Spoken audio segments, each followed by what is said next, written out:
It had been a most agreeable visit. Raymond was, as ever, indulgent to his aunt's preferences, avoiding late dinners and loud music.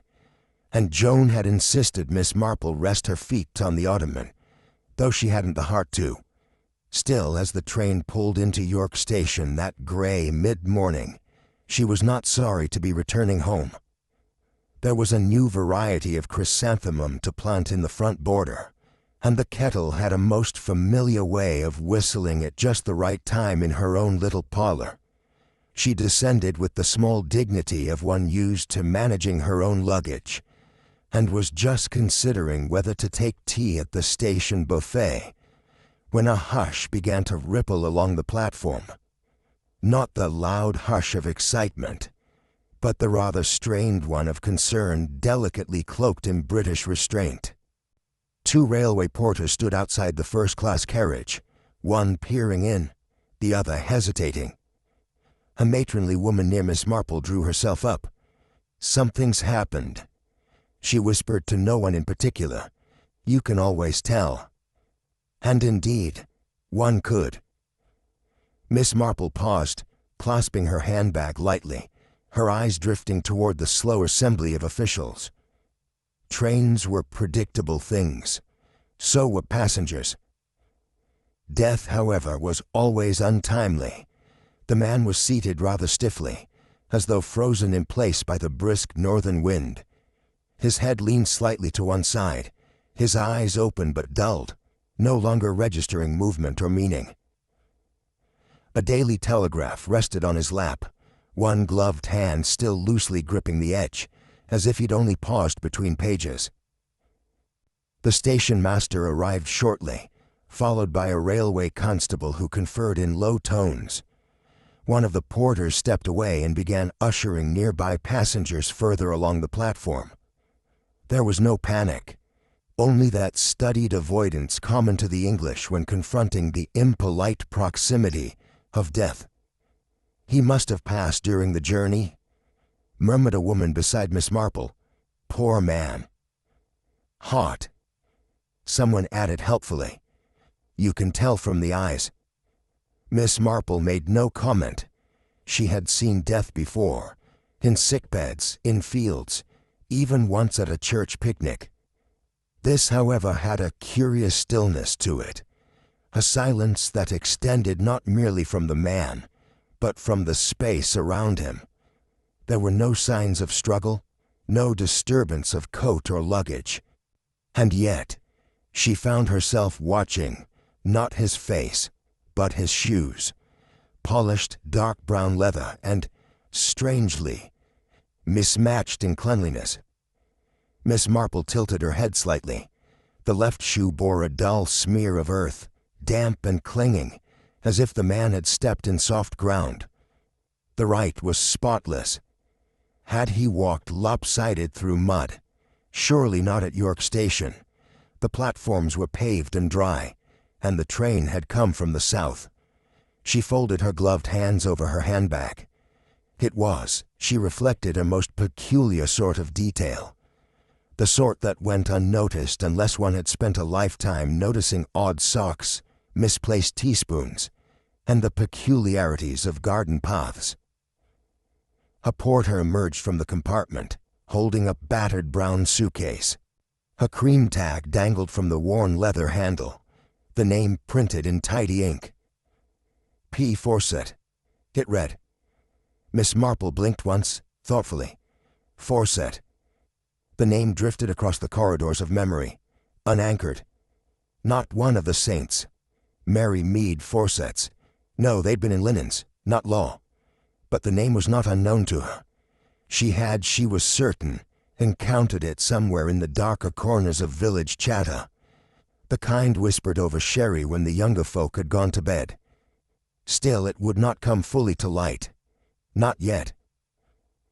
The platform emptied slowly, trains groaning into motion, whistles blowing, conversations resuming at a lowered pitch.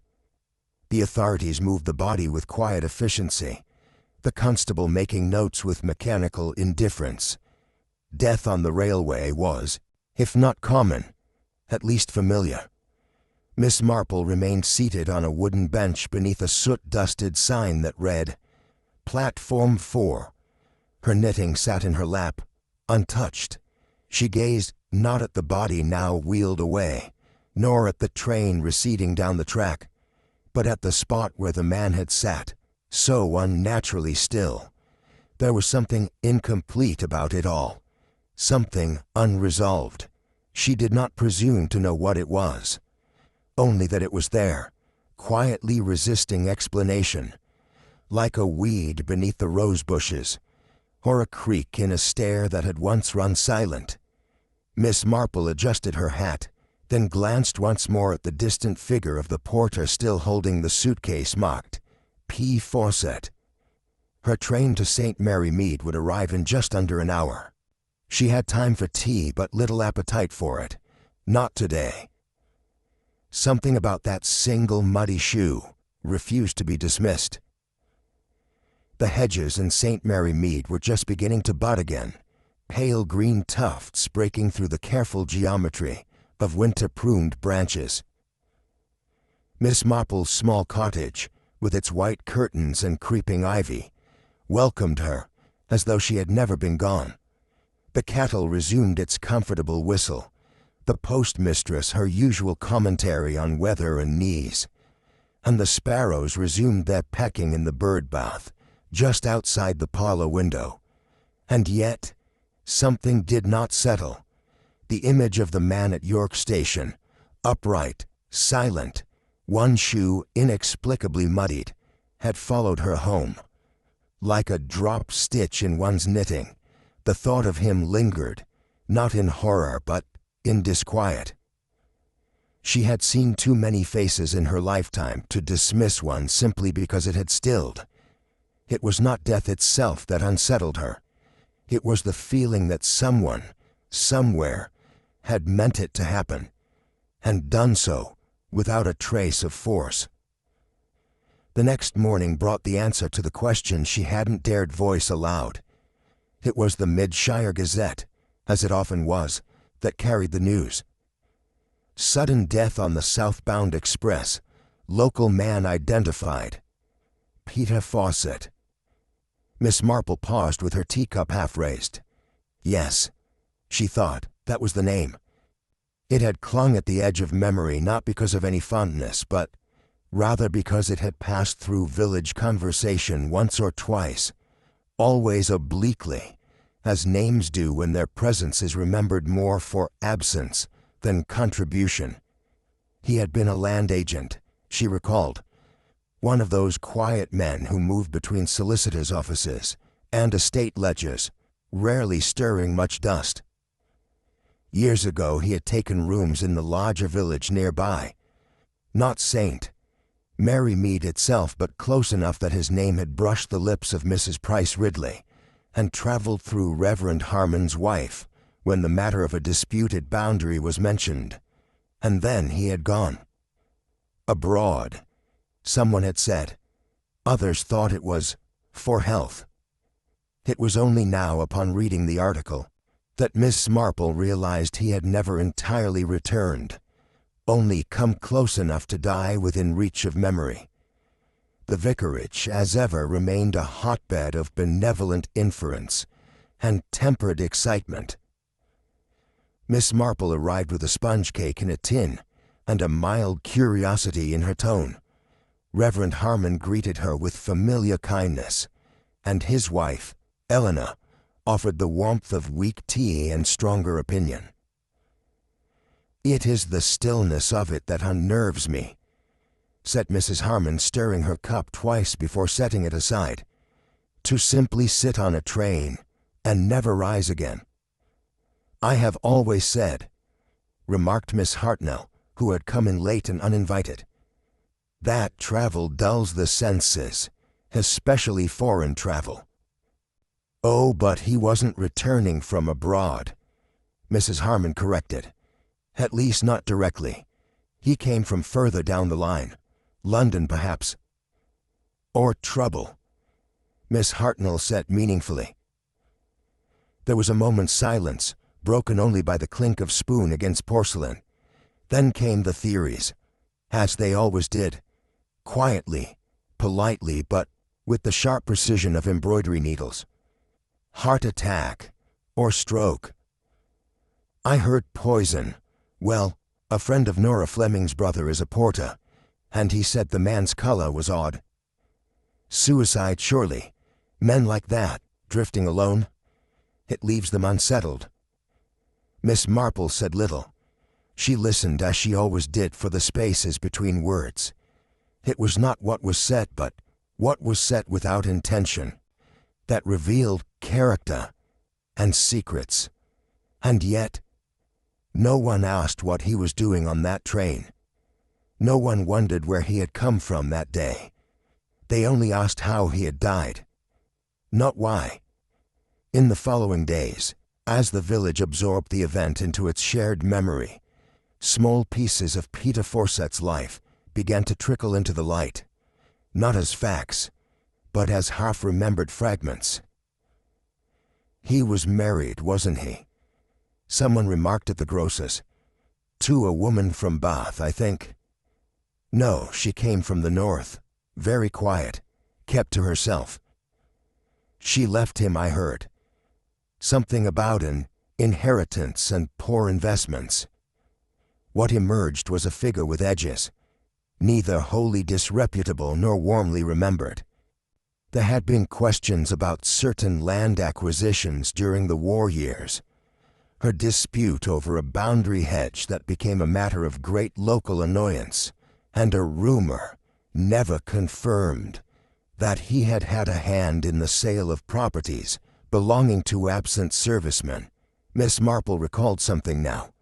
A man, Mr. Lethbridge, who had once mentioned a difficult transaction involving Forset. Slippery sort, he'd said. Not dishonest, just underinterested in consequences. The kind of man, she mused, who might carry guilt not as shame, but as forgetfulness. It was Inspector Craddock who brought her the curious detail. He had come to St. Mary Mead not officially. The case, after all, was not murder by any immediate definition, but rather under the polite excuse of checking on an old aunt, and of course, enjoying one of Miss Marple's currant scones. He was carrying a child's train ticket, Craddock said somewhat offhandedly, tucked into the inner pocket of his coat, quite fresh, not old or yellowed, issued that day. Miss Marple looked up from her needlework. To whom? She asked softly. Craddock shook his head. No child with him, no reports of one missing, none seen boarding or leaving. Yet it's real, not a keepsake, a single fare, issued at Market Ashford. Miss Marple's fingers paused briefly, then resumed their motion. Men who live alone, she said after a moment, sometimes remember things at the oddest times, or try to. Craddock looked at her for a long moment, then merely nodded. Thought you'd like to know, he said. Among the dead man's effects was one more item, slight, faded, and easily overlooked. A photograph, discovered inside the inner lining of his wallet, as though hidden from view and from memory. It was a modest house, whitewashed stone with blue shutters and ivy that had grown unchecked along one side. The image was faded at the corners as if held often, and for too long. On the reverse, in a small steady hand, were the words, "For G, always." There was no surname, no date, no indication of location, only the initial and the sentiment, restrained, unfinished, incomplete. The photograph passed between hands at the vicarage and again at the station office. None recognized the house, yet something about it felt English, not exotic or distant, but familiar. The kind of house a widow might keep, the sort where a garden gate creaked and letters arrived rarely. Miss Marple studied it at length, running a gentle fingertip across the aged inscription. Fort G, she murmured. Not a place, but a person. She looked once more at the house, the ivy, and the light court just beneath the eaves. Something had been left too long in the light, and now it had begun to fade. But not before speaking one last time. The curtains in the Fawcett house were of good lace, not machine-made, but older, delicate, like the type one sees in Flemish villages or in window panes forgotten by time. Miss Marple noted them as she was admitted into the small front parlor by a young woman in a stiff apron. The air inside was faintly scented with lavender polish and something else, perhaps camphor or old sorrow. Mrs. Alice Fawcett stood to greet her, elegant in her restraint, a black brooch at her collar, silver hair carefully dressed. She extended her hand, soft and dry. "Miss Marple, thank you for calling. I've had so many notes." "It's always the notes," Miss Marple said kindly. "People write when they do not quite know how to speak." Alice smiled thinly. "And sometimes it is easier that way." They sat. Tea was offered but not poured. Alice spoke with the composure of someone whose grief had been rehearsed long before it was required. Her manner was polite, her words precise. She said her husband had traveled often for business. He had not been in the best of health. They had, she added, grown accustomed to solitude. There was no trembling, no breaking of voice, only a stillness, too exact, too perfectly aligned with the embroidered hem of the tablecloth. Miss Marple did not press. She simply sat and listened, and felt quietly that the silence in the room was not the product of grief, but of something older, something that had never been spoken. Alice Fawcett, when prompted ever so gently, offered remarks about her husband that were as precise as the placement of her silver teaspoon. He traveled frequently. He liked it, you know. Movement, timetables, the rhythm of railways.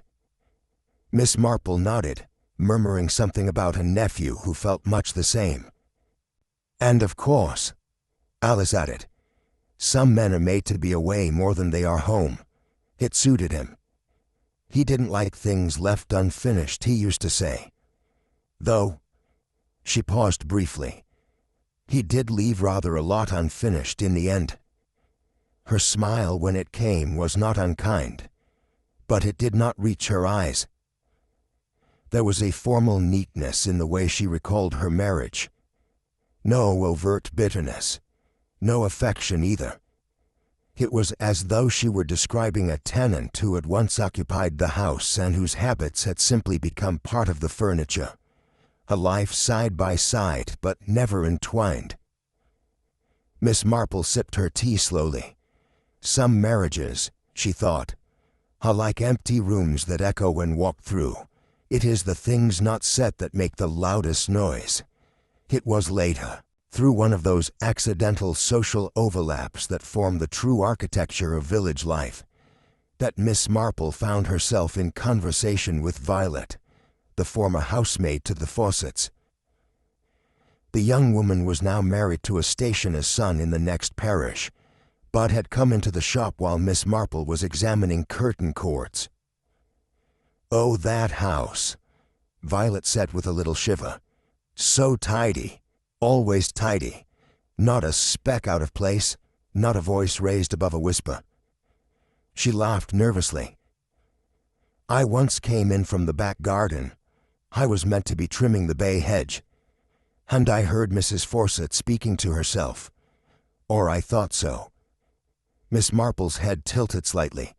She said, "You were meant to come back, you know. You promised you would, but you never did." There was a pause. Violet flushed slightly. "I pretended I hadn't heard and made a noise with the kettle. She never mentioned it." Miss Marple folded the curtain cord neatly in her hand. "Did she say her name?" "No," Violet replied. "Just a girl, like someone she'd once waited for." Miss Marple nodded slowly. The garden, the waiting, and the lace curtains that had never been pulled fully aside. Greta Lorne had been in the village only a short while, but she had already made herself useful. The vicar's wife had praised her help with the children's choir, and her manner was always courteous, if quiet.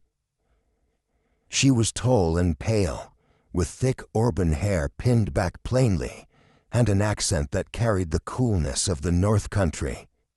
But it was not her voice that struck Miss Marple when they were introduced at the church hall. It was her eyes. They lingered more than once on the smallest child in the front row. They did not smile, nor did they narrow. They watched, not possessively, not even with envy, but with a kind of restrained ache, as though remembering something long gone and not entirely her own. Miss Marple had seen that look before, on war widows without rings, on women who had packed away baby clothes without a berth.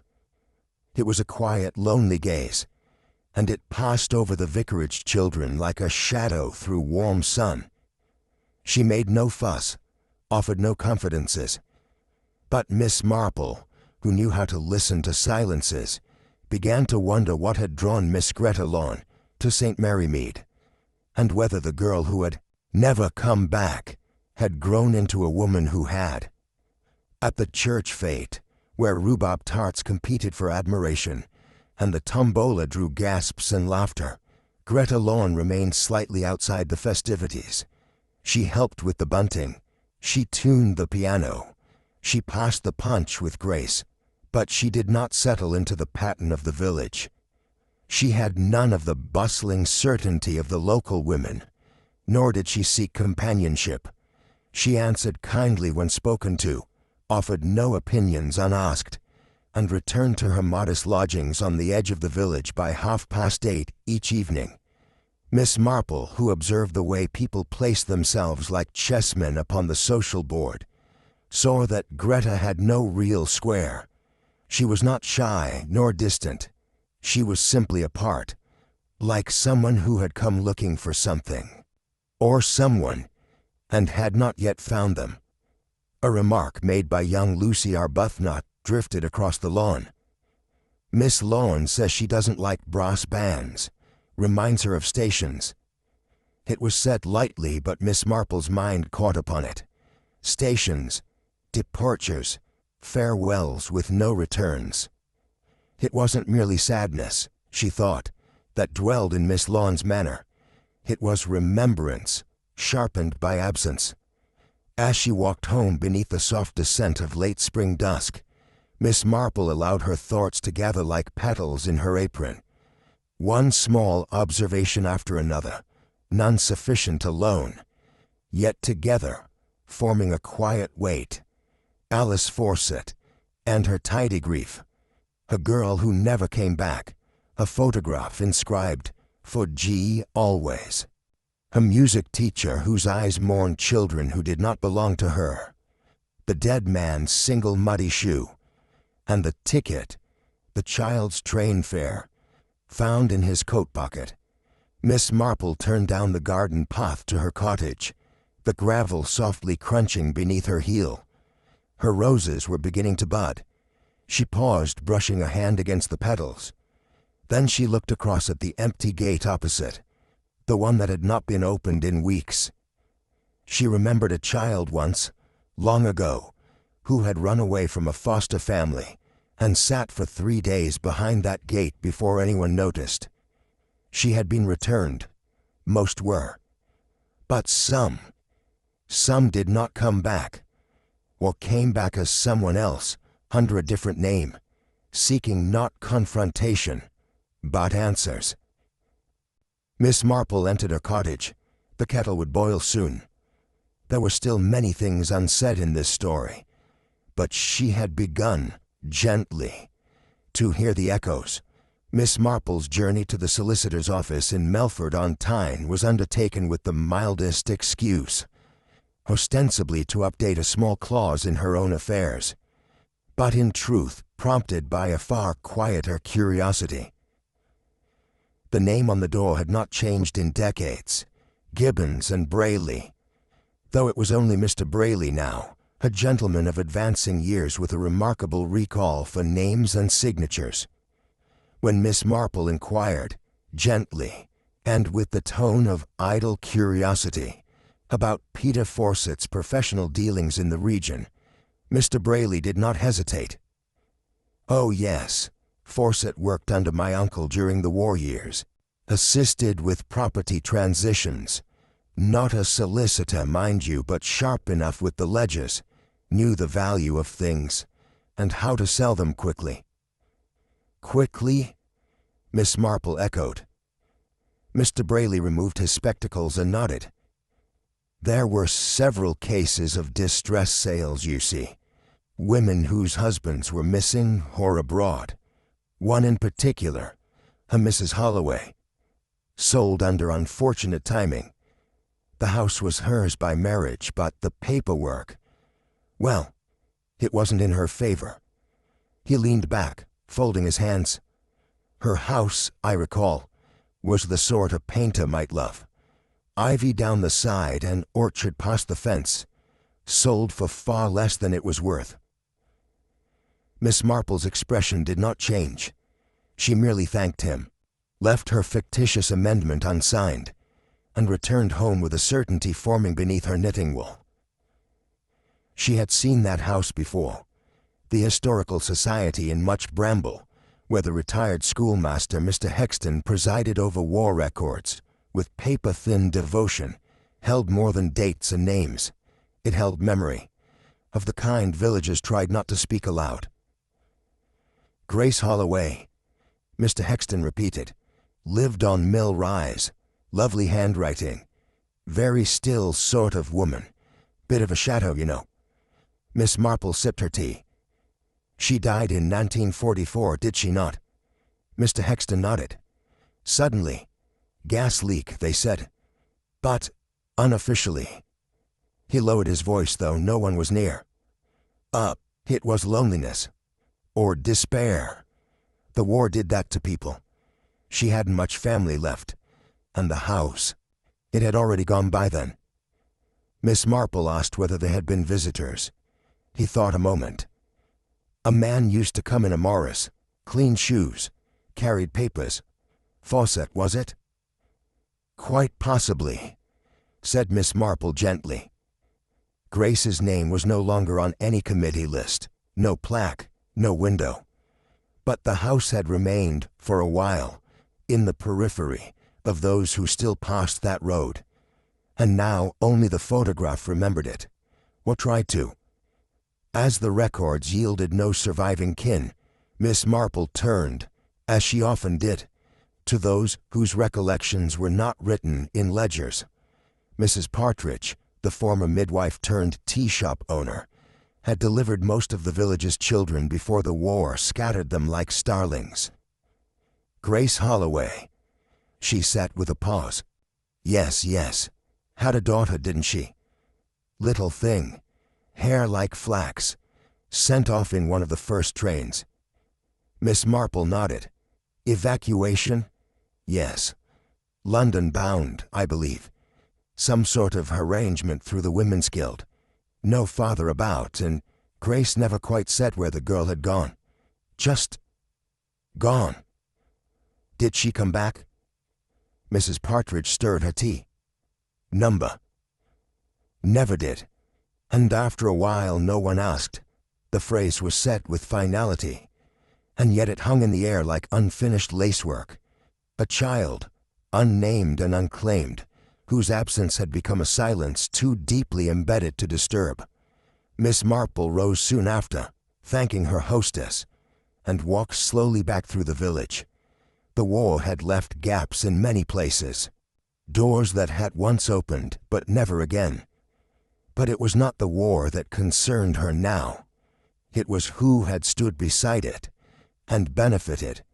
That evening, with the fire softly ticking behind her and the photograph laid upon the tablecloth, Miss Marple examined it once again.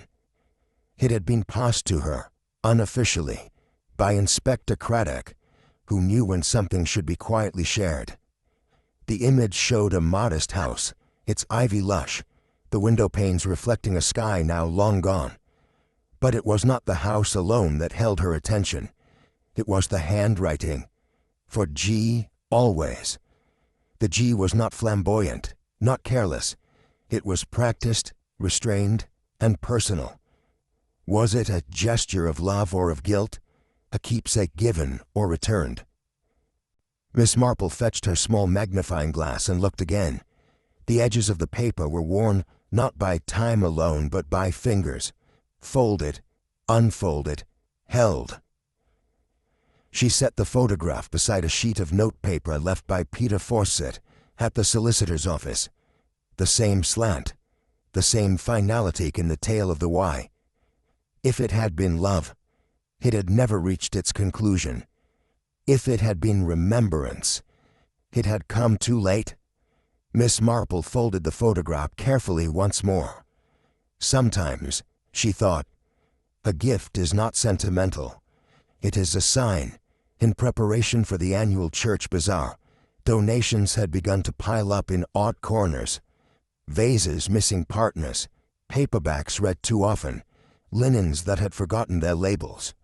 Miss Marple, in her usual fashion, volunteered for the hymn book table.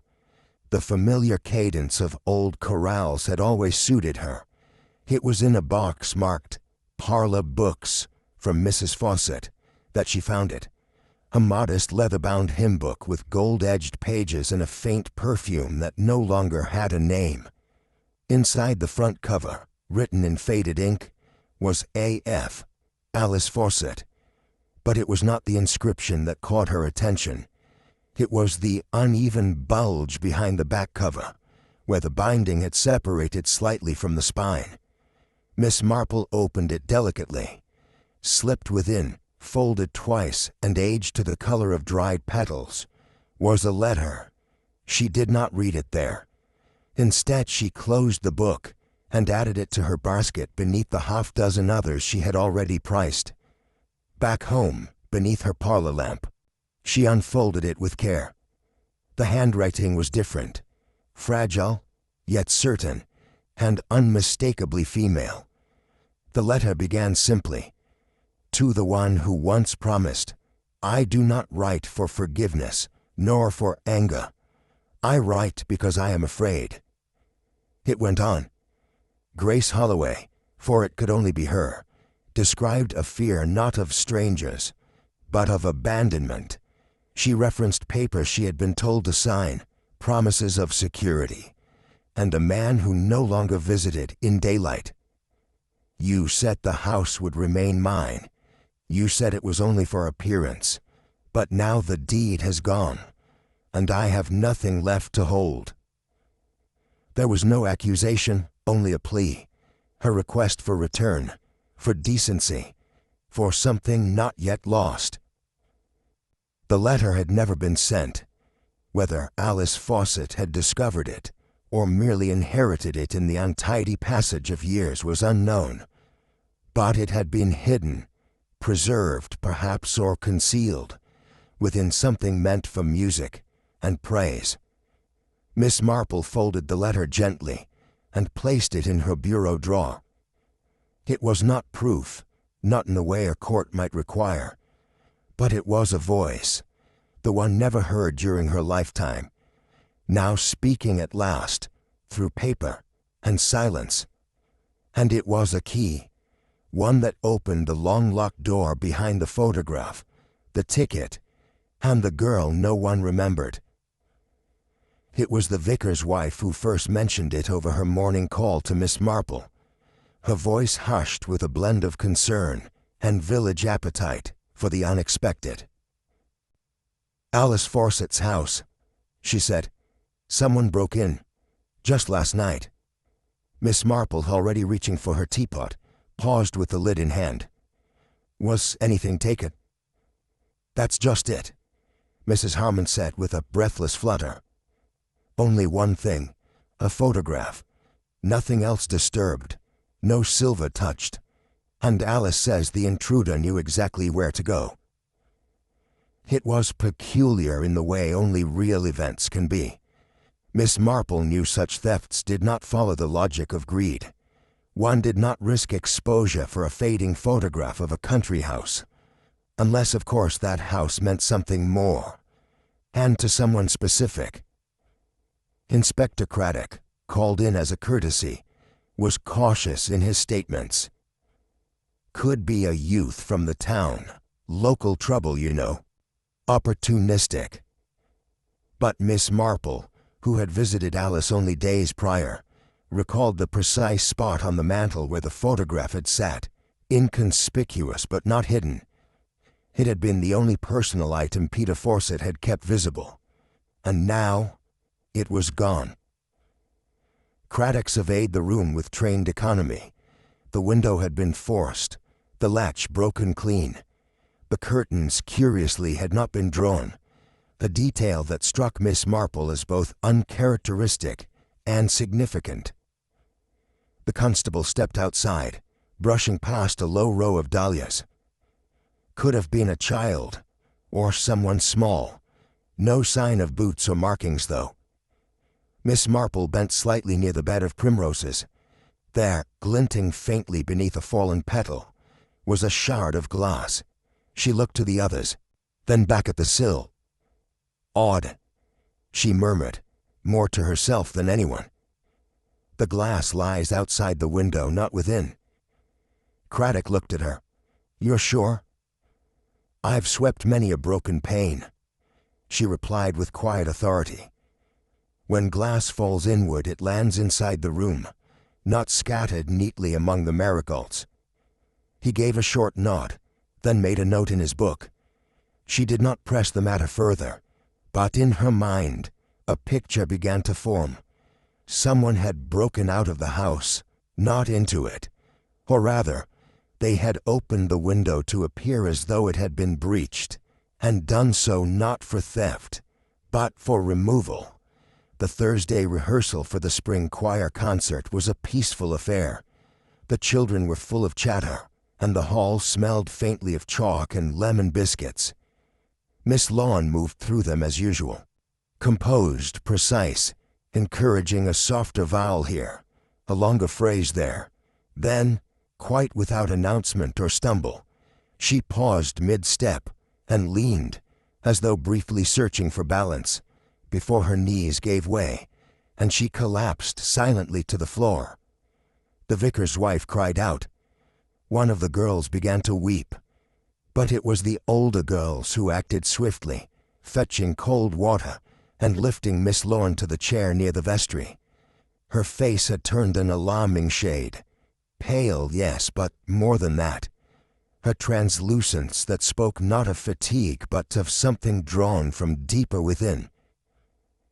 By the time Miss Marple arrived, summoned quietly by one of the church wardens, the worst had passed. But Greta Lorne sat with her hands folded tightly in her lap, her gaze fixed on nothing at all. Something had cracked, and it had not been the window. Later that evening, while Greta rested in one of the guest rooms at the vicarage, Mrs. Harmon unpacked her things to prepare a change of clothing. Tucked within a side pouch of the music bag, beneath tuning forks and sheet music, was a small brown bottle, tightly sealed and marked in faded ink. Laudanum. The discovery was met with uneasy silence. No note. Craddock confirmed the next morning. No indication it was taken with ill intent, but the dose, if it was taken, would have been enough. Mrs. Harmon's hands trembled slightly as she poured the tea. It must have been for the nerves, she said. Some people carry it, don't they? I had a great aunt who swore by it before bridge parties. Miss Marple did not contradict her, but she noted quietly that Greta had shown no signs of theatricality, no signs of drawing attention. Craddock, pragmatic as always, looked up. Accident? Attempt? Perhaps neither. Miss Marple said gently, perhaps what we have here is not someone trying to die, but someone trying to withstand what they already know. She folded her hands. Laudanum dulls not only pain, it dulls memory. and I imagine hers is quite vivid. Greta Lorne awoke mid-morning to sunlight creeping between the curtains and the smell of weak broth. Her voice, when she spoke, was faint but steady. "It wasn't a mistake," she said, "not a cry for help. I just needed not to feel for a little while." Miss Marple sat quietly beside her, the knitting untouched in her lap. "Would you like to tell me what it is you felt?" she asked after a time. Greta did not answer at once. Her eyes traveled toward the open window. "I saw the house," she said, "in the photograph. That's how I knew I was close. I don't remember much about it, just the garden gate and how it clicked shut behind me. I was 6, maybe 7. Miss Marple nodded. "And your mother?" "She never sent for me." Greta's voice cracked slightly. "I thought perhaps she couldn't, or wouldn't. But when I came here and found her name had been forgotten, I needed to know." There was no drama in her tone, only a quiet grief shaped by years of unanswered questions. "She was Grace Holloway," Greta said, "and Peter Fawcett. He knew her. I'm not certain what he did, but he took something from her, and from me, and I need to understand why." Miss Marple reached over and gently touched her hand. "You may find," she said softly, "that the answers are already waiting for you, in the things others tried to forget." It was the following day that Greta returned the key to the back gate of the Fawcett home. Not through the police, but to Miss Marple directly. "I went through the side window," she said. "It wasn't locked. I didn't break anything. I took the photograph." "And nothing else?" Greta shook her head. "It was the only thing that ever belonged to her. I recognized it. I thought, perhaps he'd kept it. Perhaps it meant something." Miss Marple studied the young woman, noting the steadiness in her voice now. "He did keep it," she said gently, "but not where others could see. And that, I think, tells us all we need to know." Greta looked down at her hands. "Do you think he wanted to make things right?" "I think," Miss Marple said, "that he tried. But guilt, when left too long, becomes a sort of cowardice. One cannot bury the truth without burying part of oneself." The photograph now sat between them, no longer hidden, no longer hoarded, not evidence, not even a token, but, at last, a confession. It was the kind of morning best suited to laundry and lemon polish. The sun fell lightly on the roof of the post office, and Miss Marple's path there was neither hurried nor direct. She paused to speak briefly with Mr. Pendleton about his bees, and to inquire after young Ruth's foot after the gardening mishap. But her true errand lay beyond small courtesies. Mrs. Beasley, the postmistress, tidy, skeptical, and fond of regulation, greeted her with clipped efficiency. "I was just wondering," said Miss Marple, her voice as light as the breeze that stirred the lace above the door, "whether a parcel had gone through recently, from Mr. Peter Fawcett. A registered parcel, perhaps." Mrs. Beasley looked surprised. "Why, yes, now you say it. Posted the afternoon before. Well, before he passed. London solicitor's address. Bit odd, really. He seemed flustered, hands shaking when he signed the receipt. Almost left without his change." "Did he say anything?" "Nothing but urgent."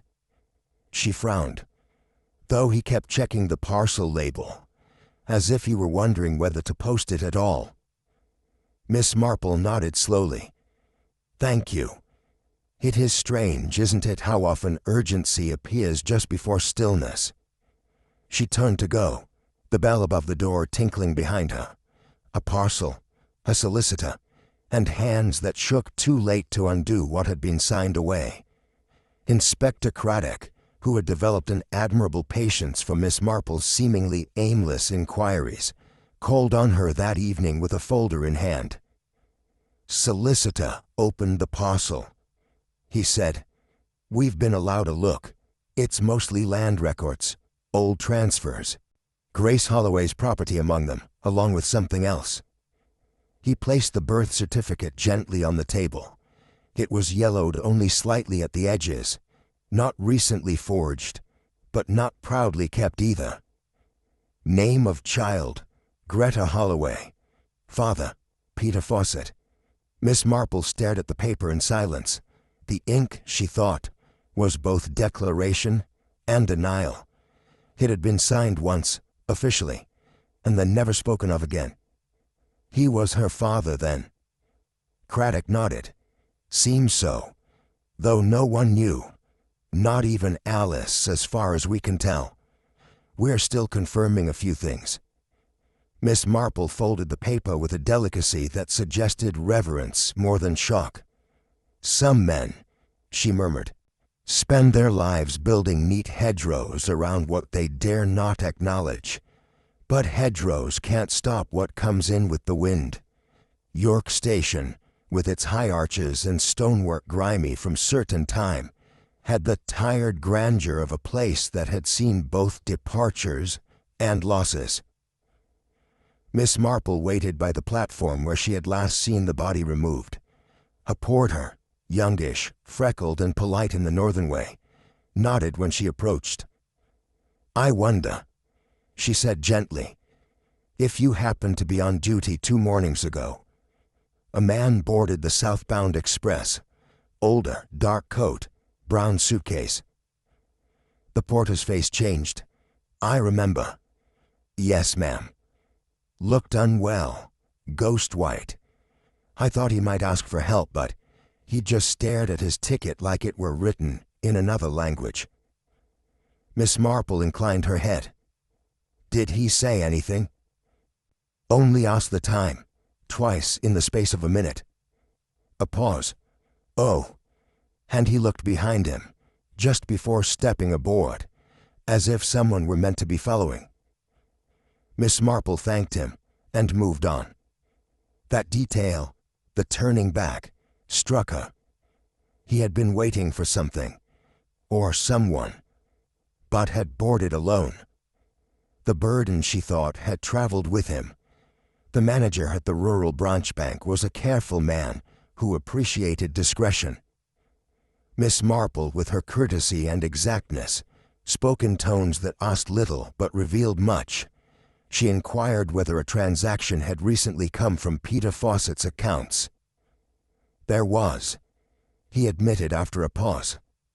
A small sum transferred to a girls' school in Kent, from a trust we hadn't seen movement on in years, anonymously labeled, but the timing, the 12th of this month, aligns with the girl's birthday. "Greta Lorne," Miss Marple said softly. He blinked but said nothing more. The transaction was legitimate, but it had not been signed with openness, only intent. Outside, the clouds were thickening, the light dimming just enough to make shadows blur. Miss Marple paused at the steps, her thoughts full. The father had sent money. Not love, not letters. Just the quiet currency of guilt delayed. And the daughter had come not for inheritance, but for memory.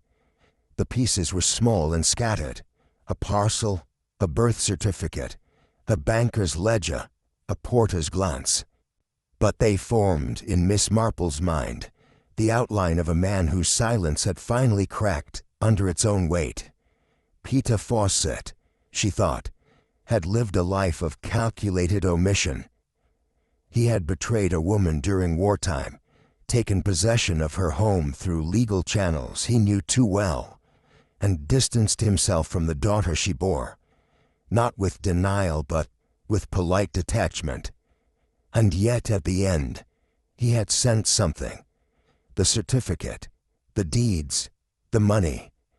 Not to Alice, not to his household, but to London. Perhaps in hope they might be passed to Greta, or recognized by someone who would make sense of them. It was not a noble gesture. It was a delayed one. But it pointed, if not to redemption, then at least to regret. Men like Fawcett, Miss Marple knew, rarely made confessions aloud. They left clues instead, in registers, parcels, unsigned donations. They passed their conscience to others in sealed envelopes and hoped for understanding. But understanding comes too late when truth has been hidden too long. Miss Marple sat in her parlor as the evening shadows drew longer across the rug. Her teacup, half full, had cooled. The fire crackled gently. In her lap lay the folder Craddock had left. Deeds, the certificate, a ledger copy. They were not dramatic things. There was no signature scrawled in fear, no revelation fit for headlines. But they told a story, of silence, of evasion, of things not done, and finally, of an attempt, however feeble, to set one wrong right. Peter Fawcett had not written to Greta. He had not sought her out. He had not spoken her name. But in the end he had acknowledged her, not in person but on paper. Miss Marple, who had seen the quiet tragedy of unspoken truths far too often, felt no triumph in her thoughts, only a familiar melancholy. Guilt, she murmured aloud, is a slow companion. It walks beside us, never ahead, and by the time we offer it something, it has usually already left the room. She folded the documents and placed them in the drawer. It was nearly time for supper. There was no great announcement, no formal summons, just a few quiet words exchanged at the church gate, a short visit paid in the morning, and a phone call placed with a steadiness that belied the tremor in the facts now gathered. And so, by mid-afternoon, 4 people found themselves in the drawing-room of the vicarage: Inspector Craddock, Greta Lorne, Alice Fawcett, and Miss Marple, who poured tea not out of ritual, but because it had always helped people listen. Alice Fawcett sat near the window, her back straight, her hands folded in her lap. Greta lingered by the fireplace, her expression unreadable, poised as if waiting for something that might never arrive. The vicar had tactfully excused himself after introducing the guests, and Craddock stood to one side, not stern but attentive. Miss Marple's manner was calm, her tone free of accusation. What she would say was not offered as judgment, but as truth that had for too long remained seated quietly in the shadows. There are matters, she began gently, which, though no longer urgent, are not yet at peace. She spoke slowly, each word laid down like lace on polished wood. It was not a dramatic account, but one told with care, as if it must be preserved in its right shape, lest it dissolve again into silence. Peter Fawcett, Miss Marple said, had once been a man entrusted with the business of others, properties, rights, decisions made hastily during wartime, when so many were away or alone. Grace Holloway had been such a case, a widow with little protection and a child to raise, a woman with grief in her heart and papers she could not always understand. He had persuaded her, gently, professionally, without coercion, but with the weight of authority, to sell her home, not for her good, but for his. The house changed hands. The profits were quietly kept. Grace died not long after, her daughter already evacuated and unreachable. And that, Miss Marple said, ought to have been the end of the story. But of course, stories don't end just because the page is turned. She paused. He kept the photograph. He made arrangements, small, discreet, that speak of a man who, at the end of things, could no longer bear what he had once walked past. No one interrupted.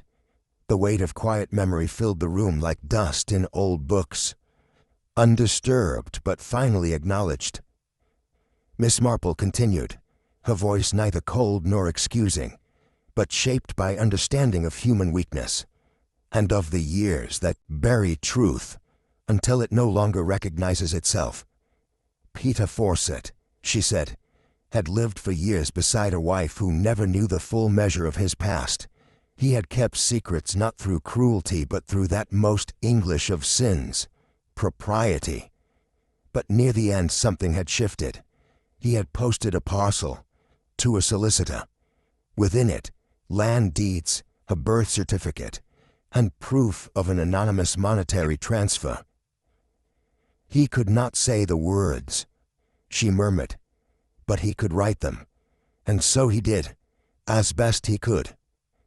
The inheritance, such as it was, had been arranged to reach Greta Loan on her birthday, perhaps a gesture, perhaps an apology.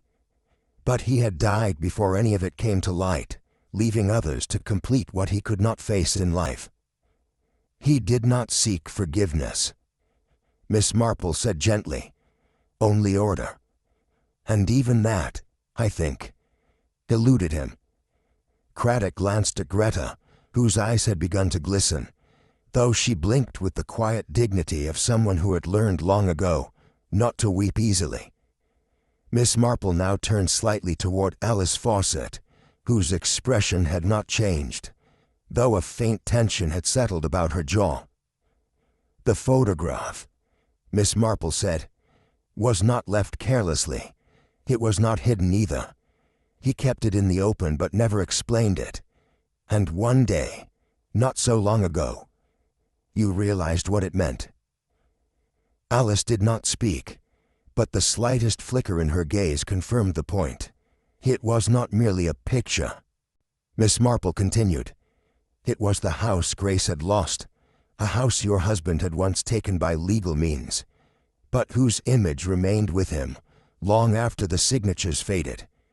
The inscription, for G always, was not romantic.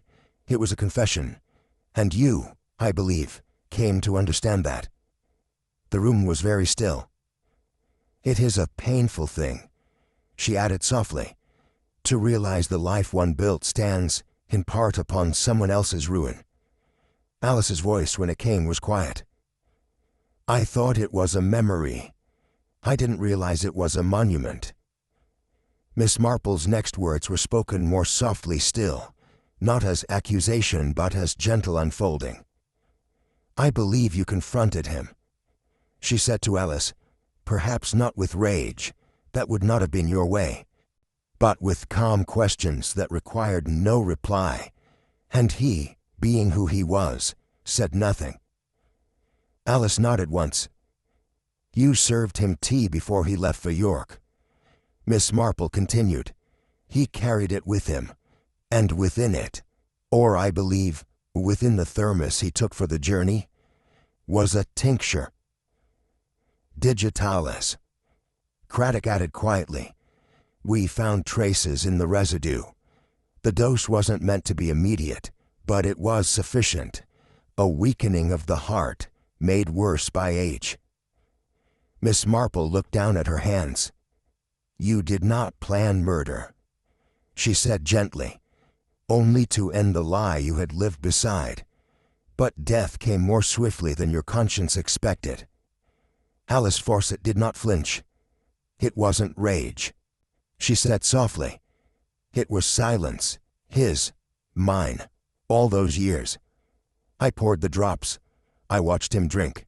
And I waited, not for death, but for a word, one single word.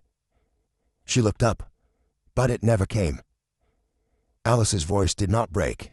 It thinned, like frost along the edge of a window pane. We were married 23 years, she said. I ironed his shirts. I arranged the accounts. I made polite conversation when he returned from town. And I knew nothing. Nothing. She turned toward Greta. I'm sorry, she said, not pleading, not absolving, just stating. Greta offered no reply, only a steady look that held neither forgiveness nor hatred, just recognition the kind that passes between women who have lived under quiet burdens. "I lived beside a stranger," Alice whispered, "and when I finally knew who he was, I could not bear to be his widow before I had ceased to be his wife." Miss Marple did not speak again. There was nothing more to say. The truth had been drawn out not through confrontation, but through stillness, through broken glass, and a girl's return, and a photograph that had spoken more clearly than the man who'd kept it. The tea in the vicar's cups had long since gone cold, but the silence had lifted. The petunias had survived the unexpected frost better than expected. A testament, Miss Marple thought, to the curious resilience of things thought too delicate. She knelt gently by the flower bed, brushing the soil back into place, her movements slow and precise. Above her the morning sky stretched untroubled, a pale canvas behind the chiming bells of the parish church. It was while she was washing her hands at the garden tap that the post arrived. Mrs. Cribben's bicycle clattered past the gate, and a single envelope was tucked into the metal box beside the kitchen door. Miss Marple opened it carefully, not from suspicion, but from a lifelong understanding that meaningful things were often wrapped in the ordinary.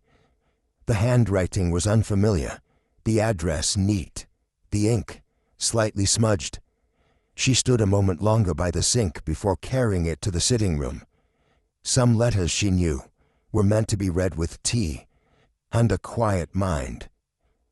"Dear Miss Marple," the letter began, "I have taken the post at St. Winifred's in Kent. The girls are sharp as thistles and twice as stubborn, but I find I like them. They ask questions I once feared to ask myself, and somehow I no longer feel the need to hide the answers.